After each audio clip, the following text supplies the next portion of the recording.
Hello students, welcome to digital platform of Winsome International School. हमने SOF की classes शुरू कर रखी है, जिसमें हम क्लास 7th में साइंस की बुक स्टार्ट कर रखी है और उसमें भी हम चैप्टर नंबर 2 करने जा रहे हैं। और जो हमने एक सेशन हम इसका पहले ले चुके हैं और आज हम नेक्स्ट सेशन लेंगे। चैप्टर का नाम है हीट और इसमें हम पढ़ चुके हैं कि थर्मल एक्सपेंशन क्या होता है, टेम्परेचर क्या होता है, थर्मामीटर क्या कौन कौन से होते हैं और उनके स्केल कौन कौन से होते हैं, उन स्केल्स का आपस में क्या रिलेशन होता है। आज हम क्या पढ़ेंगे, हीट का ट्रांसफर किन किन तरीकों से होता है। Now we start this chapter. क्या कहता है ट्रांसफर ऑफ हीट, इसके बारे में हम सबसे पहले पढ़ने वाले हैं। क्या होता है ट्रांसफर ऑफ हीट। हीट कहे क्या, हीट के अंदर क्या चीज होती है, कैसे देखते हैं। एक होता है यहाँ पर हॉटर पार्ट और दूसरा होता है यहाँ पर कूलर पार्ट। तो हीट ट्रांसफर का मतलब क्या है, hotter to cooler heat transfer होती है। अब ये हीट ट्रांसफर किन किन मीडिया से होती है, कैसे कैसे होती है, हम उसी के बारे में पढ़ते हैं। When an object with higher temperature comes in contact with an object at lower temperature, it is observed that after some time the temperature of the later increases while there is a decrease in temperature of the former. देखिए ये क्या किया, hotter part है, ये क्या है cooler part. Hotter object है यहाँ पर, ये हॉटर ऑब्जेक्ट है और ये क्या है कूलर ऑब्जेक्ट। हॉटर ऑब्जेक्ट का मीनिंग क्या होता है, इसका टेम्परेचर क्या है हाई और इसका टेम्परेचर क्या है लो। इसका टेम्परेचर क्या है यहाँ पर लो और आपने हीट ट्रांसफर करवा दी इनसे। ये देखिए ऐसे हीट ट्रांसफर हो गई। जब ये हीट ट्रांसफर होगी दोनों का टेम्परेचर क्या हो जाएगा, बोथ टेम्परेचर जो होगा वो बिकम इक्वल, दोनों बराबर हो जाएंगे। कैसे बराबर हो जाएंगे, इसका टेम्परेचर तो क्या होगा इंक्रीज हो जाएगा और इसका टेम्परेचर क्या हो जाएगा डिक्रीज हो जाएगा। ये अपनी कुछ हीट इस कूलर को दे देगी। This happens because the object with higher temperature is transferring heat energy to the object with lower temperature uh, till both attain the same temperature. This process is called transfer of heat. Heat can be transferred between objects mainly by three processes: conduction, convection and radiation. तीन चीज से heat transfer होता है। तीनों का meaning आपको अच्छे से समझ आना चाहिए क्योंकि बहुत क्लोज रिलेशन है, तीनों से हीट ही ट्रांसफर हो रहा है। यहाँ पे आप एक पिक्चर देख रहे हैं, यहाँ पे गैस बर्नर पर ये बर्नर ये जल रहा है, मीन्स हीट एनर्जी दे रहा है। हमने यहाँ पर पानी गर्म करना रखा है तो देख, और किसी भगोने के अंदर रखा है। अब देखिए हीट कहाँ जा रही है, इस बर्तन के पास और इस पानी के पास जा रही है। यानी यूटेंसिल है जो भी, जो कंटेनर है उसके पास और जो अंदर मटेरियल है उसके पास। तो ये किस फॉर्म में जा रही है, रेडिएशन के फॉर्म में जा रही है ना। रेडिएशन के फॉर्म में कहाँ जा रहा है, हीट इस ऑब्जेक्ट के पास जा रहा है। और ये हैंडल है, हैंडल क्या हो गया इसका, गर्म हो गया। किससे गर्म हो, डायरेक्ट कॉन्टेक्ट नहीं है इसका, है ना, डायरेक्ट नहीं है। हीट एनर्जी पहले इसके पास गई और इसके पास। तो conduction, transfer of energy between adjacent molecule. यहाँ पे बहुत सारे मॉलिक्यूल है इस ऑब्जेक्ट के। ये मॉलिक्यूल हीट हुआ, इसने अपनी ट्रांसफर नेक्स्ट मॉलिक्यूल को ट्रांसफर कर दी, इसने नेक्स्ट को कर दी। तो ऐसे मॉलिक्यूल के थ्रू जो ट्रांसफर होता है उसे क्या बोलते हैं, हम कंडक्शन बोलते हैं। कन्वेक्शन क्या होता है, ये यहाँ पर जब आप इसको हीट एनर्जी दे रहे हो, ये फ्लूइड जो है वो मूव कर रहा है, ऊपर की तरफ उठ रहा है ना, ये देखो ऊपर की तरफ। और इस करंट को आप क्या बोल देते हैं, convection.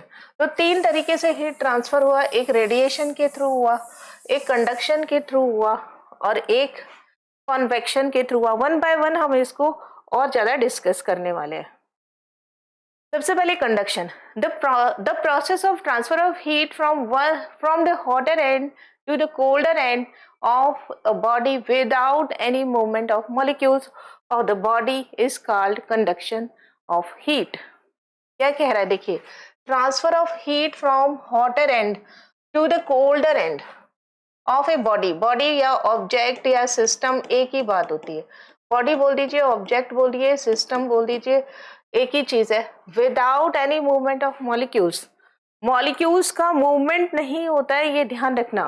Without any movement of molecules of the body is called conduction.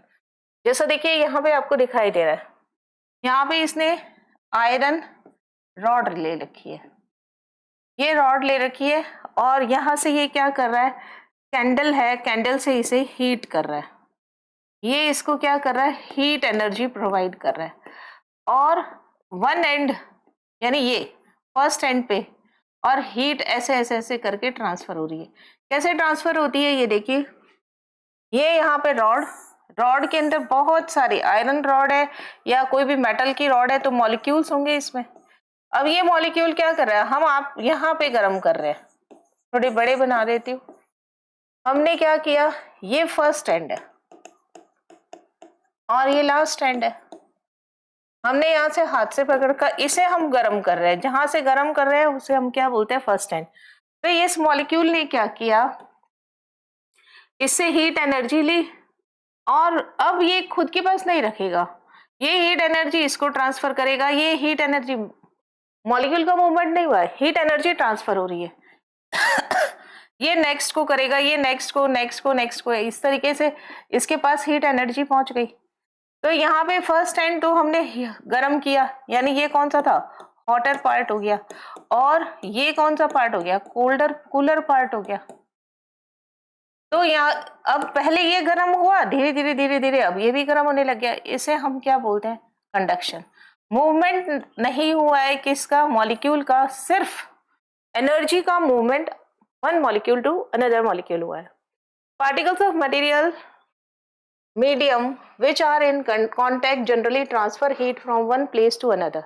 When heat is supplied at lower end of a rod, the molecule at that end start vibrating with a greater amplitude. ऐसे ऐसे ऐसे vibrate होने लग जाता है। Transfer तो ऐसे ही होगा ना हीट का, ऐसे थोड़ी ये लो ये लो ये लो हीट, ऐसे ऐसे खुद वाइब्रेट होने लग जाता with higher amplitude. These vibrating molecule collide with neighboring molecule and transfer the energy to them. The process continued till the molecule at the colder end gain energy. In this process, molecule do not move from one place to another, but heat energy is transferred from one molecule to another. बहुत important है, molecule नहीं चलेगा, heat energy चलेगी। Molecule में only vibration होंगे, ऐसे जैसे उसको हीट एनर्जी मिलेगी ऐसे ऐसे वाइब्रेट होंगे, तेजी से वाइब्रेट होंगे। तो नेक्स्ट ये वाइब्रेशन किसके पास जाएंगे, नेक्स्ट के पास, वो भी वाइब्रेट होने लगेगा, ये किसके पास जाएंगे, नेक्स्ट के पास। कब तक चलते रहेगा, जब तक कि लास्ट एंड तक ना पहुंच जाए। इसे बोलते हैं हम कंडक्शन। आगे देखिए, the material which allow conduction of heat, which allow conduction of heat through them is called good conductor of heat. Those do not allow heat energy to pass through, they are called the bad conductor of heat or insulator. ध्यान रखना, insulator means जिनमें से गर्म करने पर, एक किनारे को गर्म करने पर दूसरा किनारा गर्म नहीं होता है, वो बैड कंडक्टर होते हैं या इंसुलेटर होते हैं। Good conductor of heat are used in making cooking utensils, whereas handles of these utensils are made up of bad conductor of heat. Metals are good conductor of heat. Air is good insulator. ध्यान रखना, air बहुत important है, air is good insulator. So materials with air space are good insulators. Materials such as wool are used to make winter clothing, blankets, quilt, because they are made up of very thin fibers having a lot of air space between them. आपने देखा होगा जब भी blanket लेके आते हैं या आप घर पे रुई के, कॉटन के जब रजाई बनाते हैं, जब वो नई होती है या पतली पतली दो रजाई ले लो, वो हमें ज्यादा सर्दी से बचाएगी बजाय कि एक मोटी रजाई लो, क्योंकि जैसे ही दो रजाई लोगे उनके बीच में एक एयर का स्पेस आ जाएगा। एयर क्या है, बैड कंडक्टर ऑफ हीट है, बाहर की हवा, ठंडी हवा अंदर हमारे शरीर तक नहीं जाएगी ओढ़ने पर, तो हमें वो धीरे धीरे हमारी बॉडी से अंदर, रजाई के अंदर हमें गर्माहट का एहसास होना शुरू हो जाता है, यानी वो जल्दी गर्म होने लग जाती है। यही चीज किस में काम करती है, थर्मस में। थर्मस में क्या होता है, दो लेयर होती है, एक अंदर वाली लेयर, एक बाहर का बर्तन का जो लेयर है। अब वो अंदर वाली लेयर और बाहर वाली लेयर में क्या होता है, एक एयर जैकेट होता है। एयर जैकेट क्या करता है, बैड कंडक्टर है। इसलिए अंदर की जो हीट है, आप थर्मस में जो चाय रख रहे हो वो या दूध रख रहे हो, कोई गर्म चीज रख रहे हो, वो बाहर नहीं जा रही, या ठंडी चीज रख रहे हो, उसके ठंडापन जो है वो बाहर एयर में नहीं जा रहा है। तो अंदर की चीज, थर्मस के अंदर रखी हुई चीज ठंडी रहती है लंबे समय तक, और गर्म चीज गर्म रहती है, क्योंकि उनके बीच में एक एयर जैकेट होता है। Now air is good insulator, metal are good conductor, air space good insulator होते हैं। ये बहुत ही इंपॉर्टेंट बात है। यहाँ पे कुछ डायग्राम दे रखा है, देखिए, graphite, copper, metals, gold, water are conductor. Example ध्यान रखना, बहुत इंपॉर्टेंट है, ग्रेफाइट, ओके, और वाटर। मेटल्स तो सारी होती हैं, और वाटर सबसे ज्यादा हाईली कंडक्टर कौन होता है? सिल्वर, चांदी होता है। नाउ इंसुलेटर, आप देखिए, ग्लास, प्लास्टिक, सिरेमिक, रबर, इसीलिए तो कप किसके बनते हैं? सिरेमिक मटेरियल के बनते हैं। हैंडल रबर के बनेंगे। वुड, फैब्रिक, कपड़ा, पेपर, वुल, लकड़ी, कॉर्क, ये सब क्या होते हैं? इंसुलेटर है। यानी do not pass heat, do not transfer heat, या do not pass heat through them। इसमें क्या होगा? They pass heat.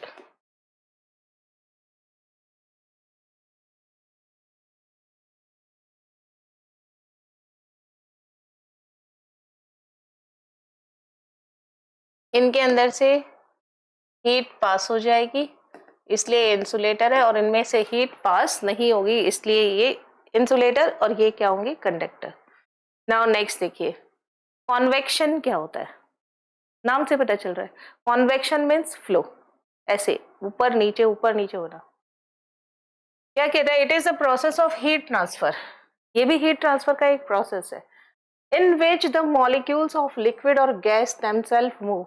लिक्विड मतलब मॉलिक्यूल चलते हैं, है ना, और क्या करते हैं? कैसे चलते हैं? हीट एनर्जी को लेके चलते हैं।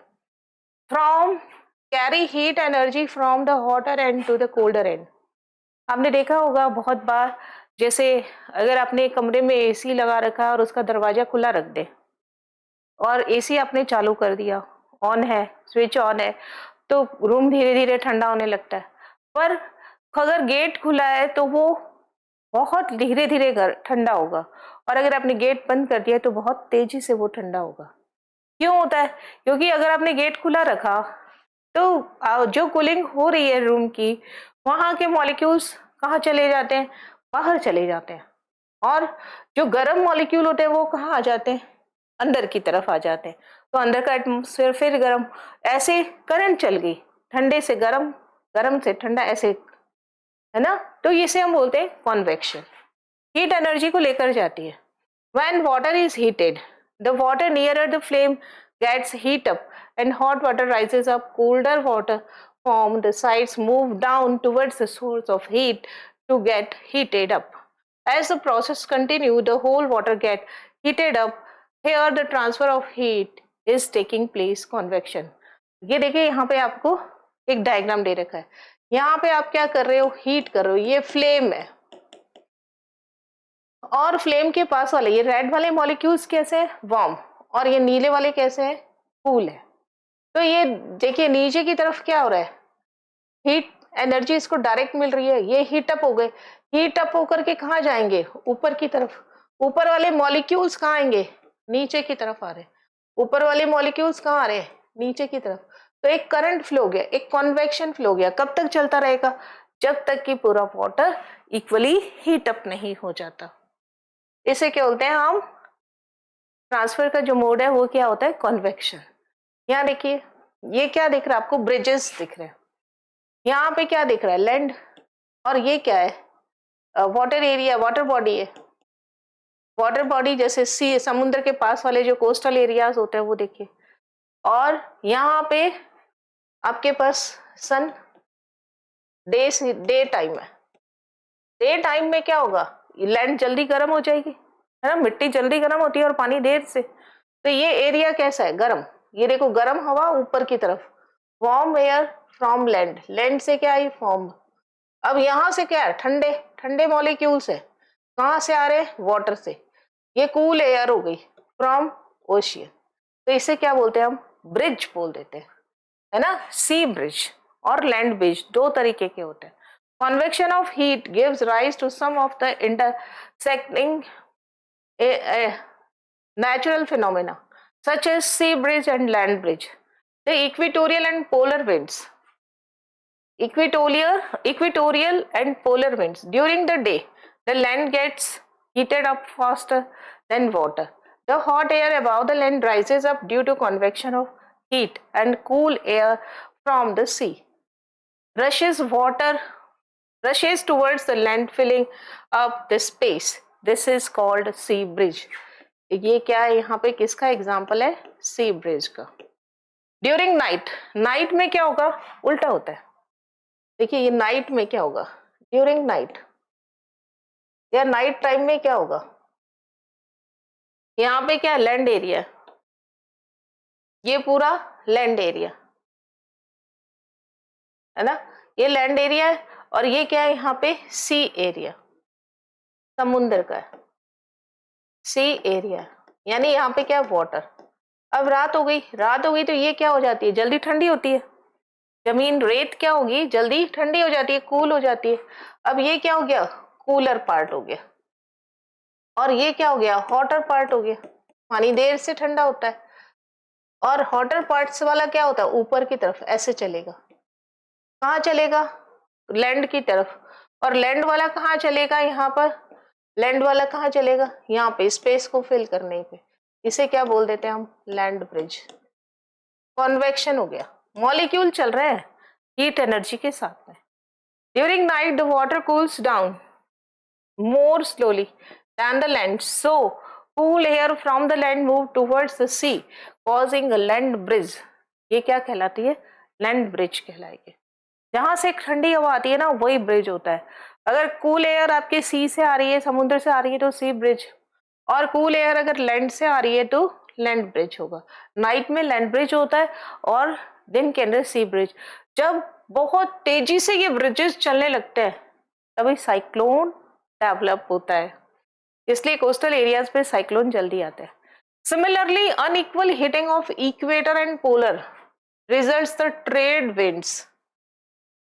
Since equator receives direct sunlight, the air above gets heated up faster, rises up, than the air from the polar region, which is much cooler, rushes to take this place, causing trade wind. देखिए 30 degree south, 30 degree north और equator, और ये यहाँ पे क्या होता है, low pressure होता है, यहाँ पे हाई प्रेशर होगा, यहाँ पे हाई। देखिए ये क्या है, यहाँ equator hot area, hot area है ये। हॉट एरिया क्यों है, direct sunlight, due to direct sunlight, sunlight यहाँ पे डायरेक्ट पड़ रही है, इसलिए सूर्य यहाँ पे ऐसे होता है सन, इक्वेटर पे तो ये सन डायरेक्ट सनलाइट, तो यहाँ पे क्या हो जाएगी, हॉट एयर। अब हॉट एयर क्या होता है, ऊपर की तरफ जाएगी, हॉट एयर यहाँ से ऊपर की तरफ, पोलर्स ये पोल्स है ना, दोनों, एक नॉर्थ पोल है और एक क्या है, साउथ पोल्स, ये नीचे की तरफ आएगी। और पोल की क्या की ठंडी हवा, ठंडी हवा कहाँ जाएगी, यहाँ पे ऊपर की तरफ जाएगी। ये देखिए ठंडी हवा कहाँ जा रही है, यहाँ ऊपर की तरफ जा रही है, ये देखिए, और ये इक्वेटर की तरफ आ रही है। तो ठंडी हवाएं जब इक्वेटर की तरफ आने लगती है, कूल एयर जब इक्वेटर की तरफ आएगी, ये क्या होती है, कूल एयर। यहाँ पे भी क्या है, कूल एयर, और नाम कैसे पड़ता है, कूल एयर से ही पड़ता है, पोल से इक्वेटर की तरफ कूल एयर, तो इन विंड्स को क्या बोल देते हैं हम, trade winds. Okay, now next देखिए क्या कहते हैं यहाँ पे, in other process through which heat is transferred directly from hot body to the cold body without any intervening medium, the heat from sun receives by through the process of radiation. कोई medium नहीं है, बिना medium के हमें heat मिल रही है, इसे हम बोलते हैं, वो ट्रांसफर ऑफ हीट क्या कहलाता है, रेडिएशन। आपने बहुत बार ऐसे देखा होगा किचन के अंदर, आप मम्मी जब खाना बनाती है या रोटी सेक रही होती है तवे पे, तो आप उसके पास जाके खड़े हो जाएंगे तो आपको बहुत गर्मी महसूस होगी। आप कोई काम नहीं कर रहे हैं, आपने बिल्कुल यूटेंसिल्स को, जो भी गर्म हो रही है चीज, तवा गर्म हो रहा है तो आपने उसको हाथ नहीं लगाया, आप खाना भी नहीं बना रहे, फिर भी आपको गर्म महसूस हो रहा है। क्यों? क्योंकि जो हीट ट्रांसफर हो रही है सराउंडिंग में, वो कहाँ हो रही है? In the form of radiation. Radiation के थ्रू कहाँ तक जा रही है? आपकी बॉडी तक जा रही है।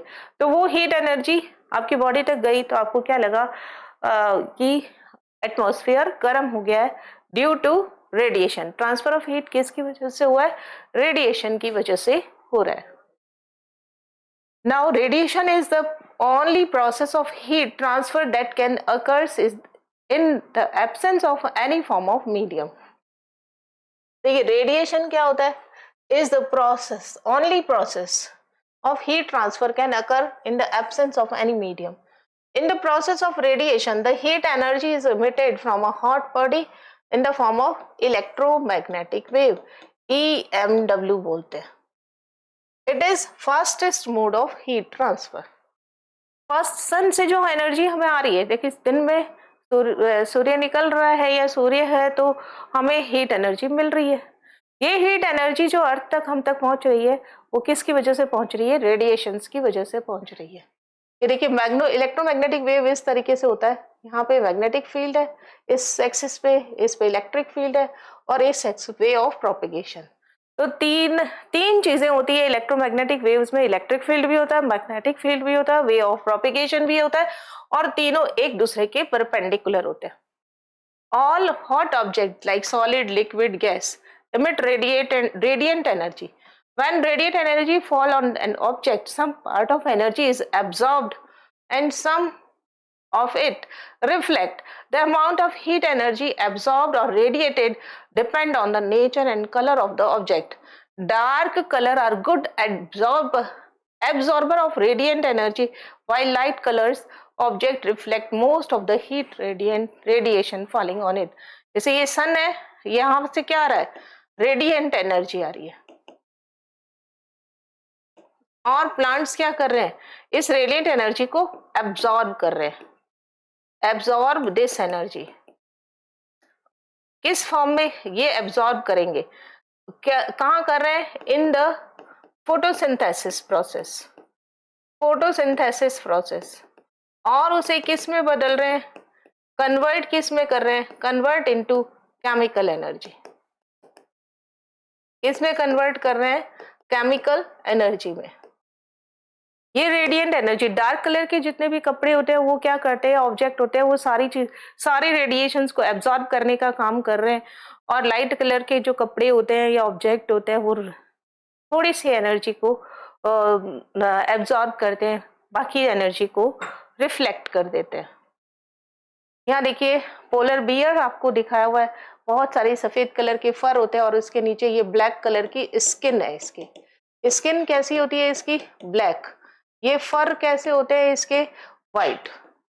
पोलर बियर है ना, व्हाइट किस लिए? ताकि आर्मी से बच सके। बर्फ होती है ना, पोलर बियर पोल्स पे मिलेंगे।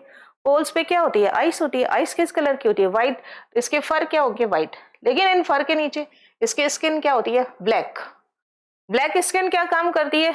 जितनी भी वहां पे आसपास से सन से आने वाली हीट होती है इसको एब्सॉर्ब कर लेती है, और वहां पे सरवाइव करने के लिए इसको हीट एनर्जी प्रोवाइड करती है।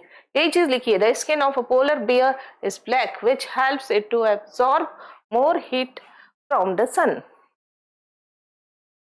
नाउ रेडिएशन हीट ट्रांसफर की तरह ही बात की गई है। Radiation of heat can be observed in many of our day to day life activities. A hot utensil kept away from flame cools down since it radiate heat energy to the surrounding. आपने देखा होगा अगर आप दूध का एकदम boiled दूध का ग्लास रखें तो थोड़ी देर बाद वो ठंडा हो जाता है, ग्लास भी ठंडा हो जाता है, दूध भी ठंडा हो जाता है, तो उसकी एनर्जी कहाँ गई? रेडिएशन के थ्रू सराउंडिंग में चली गई। यही चीज यहाँ लिखा रखा है। ये यहाँ पर हीट है, हमने इस ऑब्जेक्ट को इसे दूर रख दिया।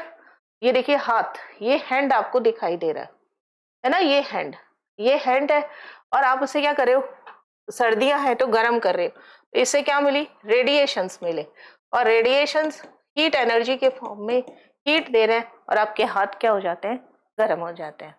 तो ये हो जाती है radiation of heat. Now science behind clothes.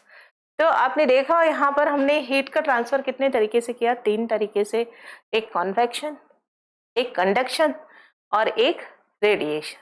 Now अब हम पढ़ते हैं यहाँ पर क्लोथ्स के बारे में। यहाँ पे क्लोथ्स क्या कह रहा है, देखिए एक ब्लैक कलर का क्लोथ है और एक लाइट कलर का यानी व्हाइट कलर का है। ये क्या करेगा, सारी एब्जॉर्ब कर लेगा रेडिएंट एनर्जी को, और ये क्या करता है, रिफ्लेक्ट करता है सारे रेडिएंट को। यानी इनमें रिफ्लेक्शन हाईएस्ट होता है, इसमें एब्जॉर्प्शन हाईएस्ट होता है। They are good absorber, they are good reflector. इसलिए गर्मियों में ड्यूरिंग समर में हम क्या करते हैं, we wear light colour clothes, and during winter we wear dark colour clothes. आपने देखा होगा आपकी जैकेट्स ज्यादातर क्या होती है, ब्लैक कलर की होती है। Now we all know that during summer we prefer light colored clothes and in winter we usually wear dark colored clothes. The science behind this is simple. Dark color clothes are good absorber of heat energy while light color clothes are good reflector of heat radiations. So during summer light color clothes reflect most of the heat radiations falling on it and keep us cool. मतलब आप अगर मेरी ये T shirt है ये सारी radiation को absorb करेगी तो क्या होगा, मुझे अंदर गर्मी लगेगी। अगर ये रिफ्लेक्ट कर देगी तो मुझे क्या अंदर कैसा लगेगा, ठंडा लगेगा। During winter the dark colour clothes absorb most of heat radiations falling on them and keep us warm. Now Olympiad bite की बात करें, materials which are good at absorbing radiation energy are also good emitting thermal radiations. Thus black colored objects are good radiators too. क्या कह रहा है ये, बहुत सारे ऐसे मटेरियल्स होते हैं जो गुड एब्जॉर्बर होते हैं रेडिएशंस के, वो गुड इमिटर भी होते हैं, बहुत अच्छे रेडिएशंस को इमिट भी कर देते हैं। Thus black colour objects are good radiators to.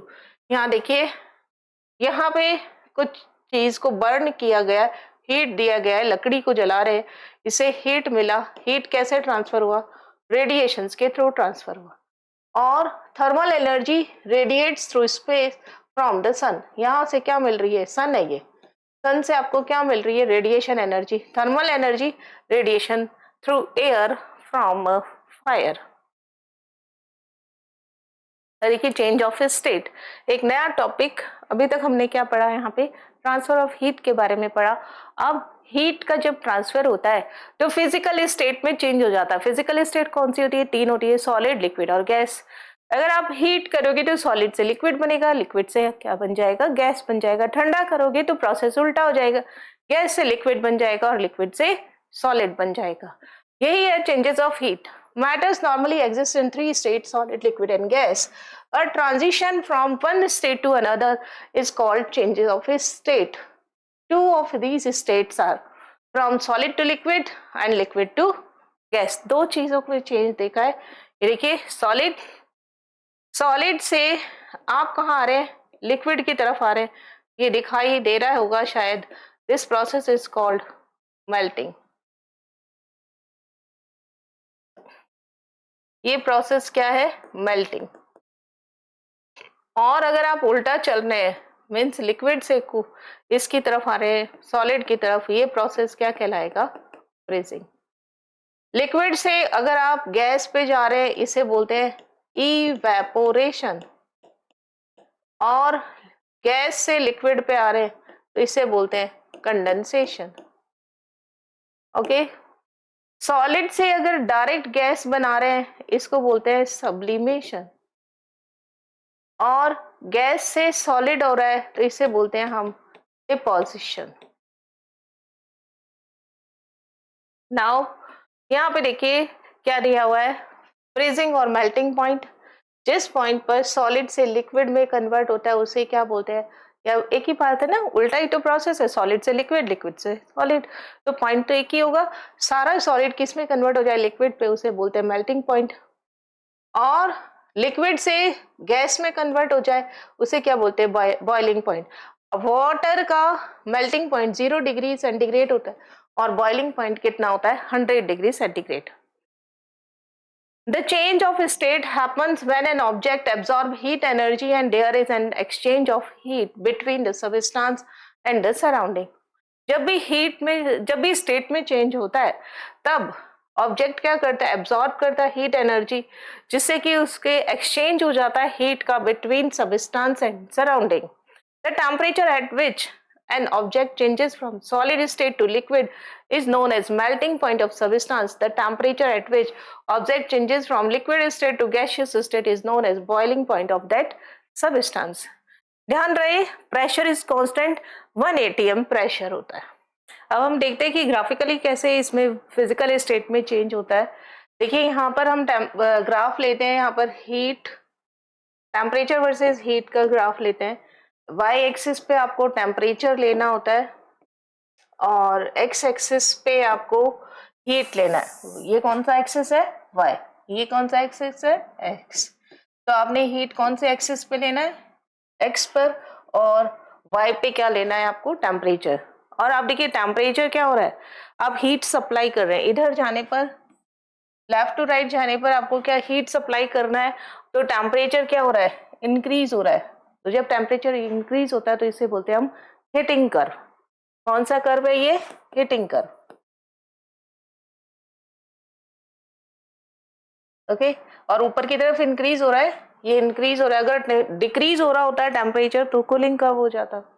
Heating curve में देखिए इस स्टेट पे क्या मिल रहा है आपको, सॉलिड। कुछ टाइम के बाद में क्या होगा, यहाँ पर जैसे से आप हीट की सप्लाई करोगे, सॉलिड सॉलिड सॉलिड, इस पॉइंट पे आके वो लिक्विड बनना स्टार्ट हो जाता है। जब वो लिक्विड होना स्टार्ट हो जाता है कोई भी सब्सटेंस, तो एक टेम्परेचर जिस पर वो लिक्विड होना स्टार्ट होता है और जिस पर वो कंप्लीट लिक्विड हो जाता है, यहाँ पे स्टार्ट हो रहा है, यहाँ पे ये कंप्लीट लिक्विड हो गया, इस बीच में टेम्परेचर इंक्रीज नहीं होता है। इस बीच में आप हीट तो दे रहे हो लेकिन टेम्परेचर इंक्रीज नहीं होगा। ये हीट क्या होगा, हीट ऑफ फ्यूजन, क्योंकि सॉलिड से लिक्विड में कन्वर्ट हो रहा है। तो यहाँ पर आपको, यानी अगर मैं ये O मान लूं, ये A मान लूं, ये B मान लूं, तो A और B पर आपको सॉलिड और लिक्विड दोनों स्टेट मिलेगी, और O और A पर आपको सॉलिड स्टेट मिलती है। अगर आप A टू B जा रहे हैं तो इसे बोलते हैं आप मेल्टिंग, कि देखो डैश डैश डैश एरो से, और B टू A जा रहे हैं तो इसे बोलते हैं आप फ्रीजिंग। आपने और हीट सप्लाई किया तो बी पर क्या हुआ, सारा का सारा सॉलिड था वो मेल्ट हो गया, यानी लिक्विड में कन्वर्ट हो गया। अब लिक्विड जो होगा वो स्टेट का टेम्परेचर इंक्रीज होगा इंक्रीज होगा इंक्रीज होगा, इस पॉइंट पर आकर के अब गैस बनना स्टार्ट हो गया।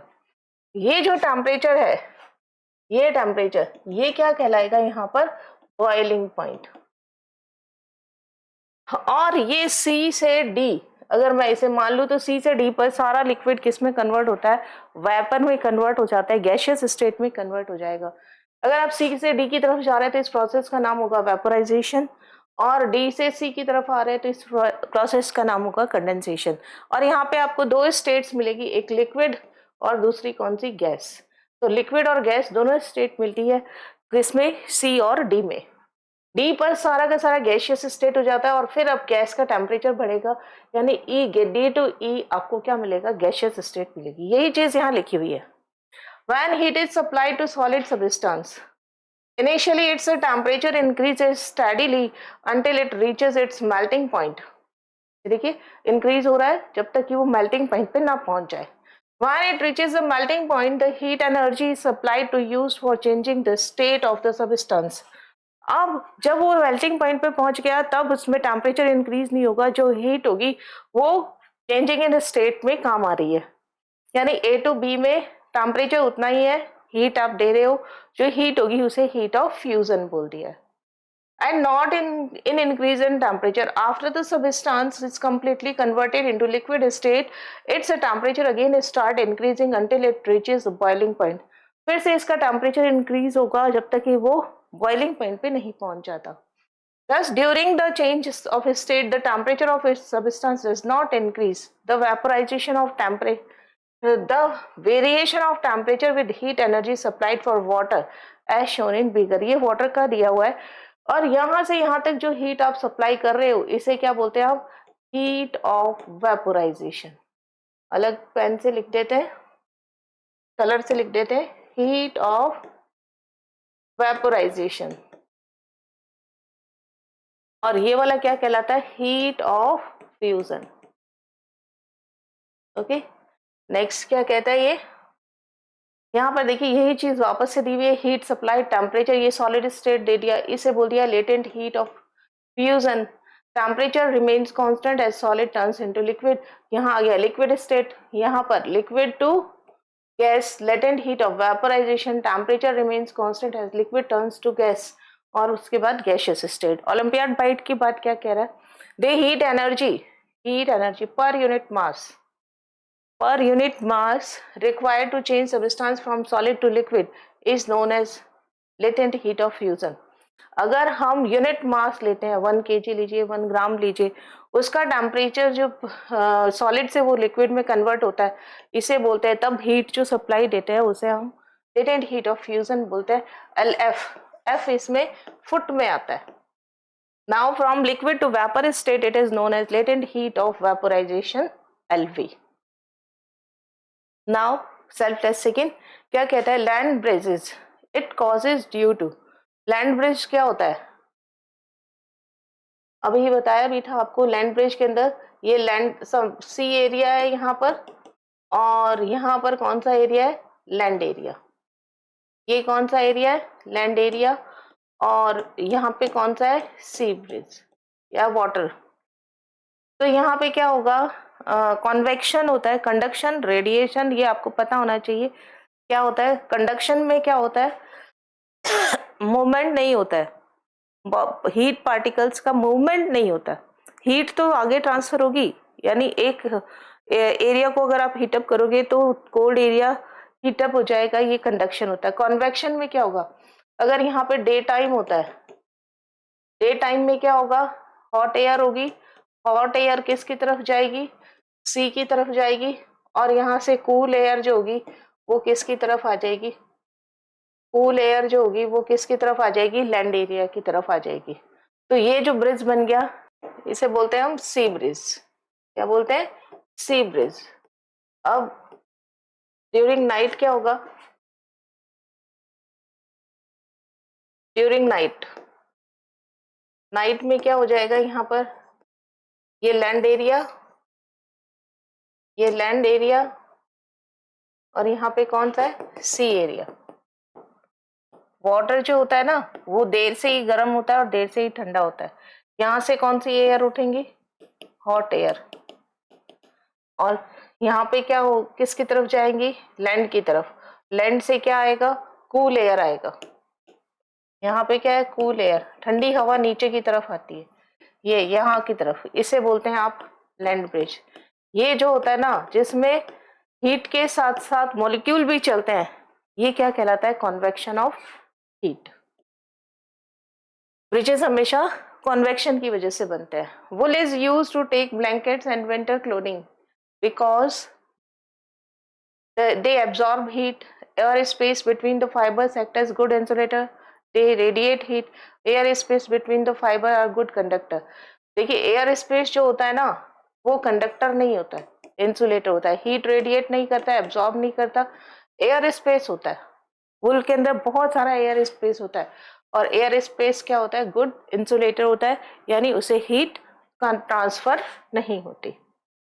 Light colored clothes are used during summer because they absorb heat, no, they radiate heat, no, they reflect heat। बिल्कुल सही बात है ये, and both B and C ये नहीं होगा। Fourth देखिए, the sea breeze formed during daytime due to, ये अभी बताया हमने, sea breeze क्या होता है, डे टाइम में होता है। सन दिखा रहे हैं ना, सन का मतलब ये क्या हो गया, डे टाइम, डे टाइम में होता है। अब क्यों होता है ये देखो, rise in temperature of land compare to water, बिल्कुल सही है। Rise in temperature of water, water का टेम्परेचर तो देखिए कम है, कूल एयर है ना, तो वाटर का टेम्परेचर क्या होता है, कम होता है, और लैंड का टेम्परेचर क्या होता है, ज्यादा। Falling in temperature of land compare to water, no, falling in temperature of water compare to land. तो राइज इन टेम्परेचर, टिन के अंदर क्या होता है, राइज होता है, फॉलिंग नहीं होता, rise in temperature of land compared to water. तो ऑप्शन नंबर ए यहाँ पर करेक्ट हो जाएगा। नाउ क्वेश्चन नंबर 5 क्या कहता है, food is cooked in metal utensils because metal are good conductor of heat, बिल्कुल सही है। पुअर कंडक्टर नहीं होता, गुड कंडक्टर होता है। मेटल आर इंसुलेटर भी नहीं होता। Cooking food utensils are good in health, no. खाना क्यों बनाते हैं मेटल के बर्तनों के अंदर, क्योंकि metal are good conductor of heat. खाना जो होता है वो इजिली बन जाता है, वो गर्म हो जाएंगे तो खाना इजिली बन जाएगा। तो देखिए आज के सेशन में हमने हीट कॉन्वेक्शन की बात करी, हीट ट्रांसफर की बात करी, और कुछ टेम्परेचर स्केल्स की बात करी, और कुछ सेल्फ टेस्ट क्वेश्चन किए। आज के सेशन में इतना ही करेंगे, नेक्स्ट सेशन में हम इससे आगे की बात करेंगे। Thank you so much.